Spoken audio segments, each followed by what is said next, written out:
In 1945, a British writer published a children's story about talking farm animals, and world governments tried to ban it.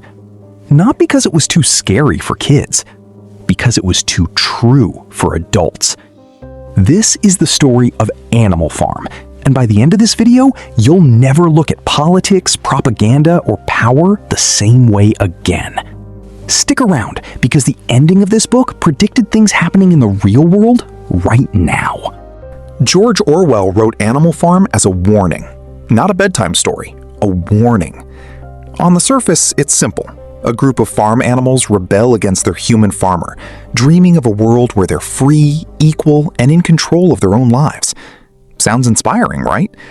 But what happens next is one of the most brutal, brilliant critiques of power ever written, and it all unfolds through pigs, horses, and sheep. Here's the premise. On Manor Farm, the animals are overworked, underfed, and exploited by their human owner, Mr. Jones. One night, an old, wise pig named Old Major gathers everyone and plants an idea. What if animals ruled themselves? No humans, no masters, just equality. He dies days later, but his idea doesn't. The animals rise up, chase the farmer off the land, and rename it Animal Farm. For a moment, it actually works. They write down 7 commandments. The most important one? All animals are equal. It's a revolution built on hope. But here's where Orwell gets genius. 2 pigs, Snowball and Napoleon, start competing for leadership.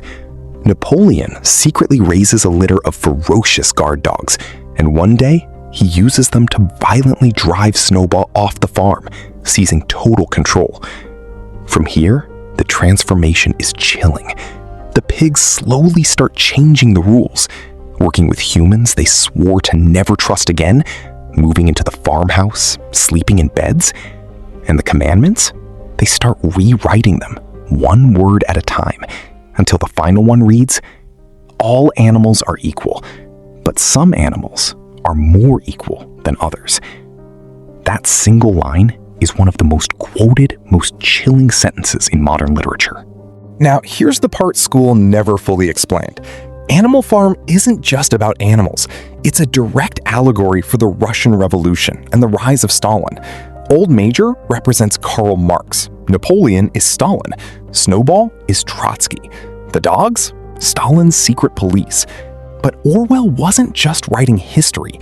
He was writing a permanent warning about any movement that starts with equality and ends with a new ruling class. Think about it.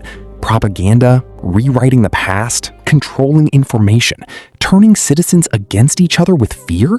These aren't 1945 problems. These are today problems. That's why this book still sells millions of copies, gets banned in some countries, and is required. And the ending? It's devastating.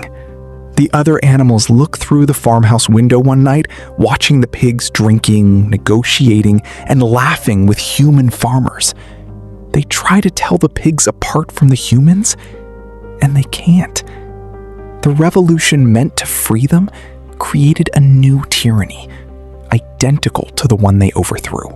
Animal Farm isn't just a story about a farm, it's a mirror. A warning about power, propaganda, and how easily freedom can be rebranded into control. If you've read it, drop your favorite quote in the comments. If you haven't, this might be the fastest, most powerful 100 pages you'll ever read.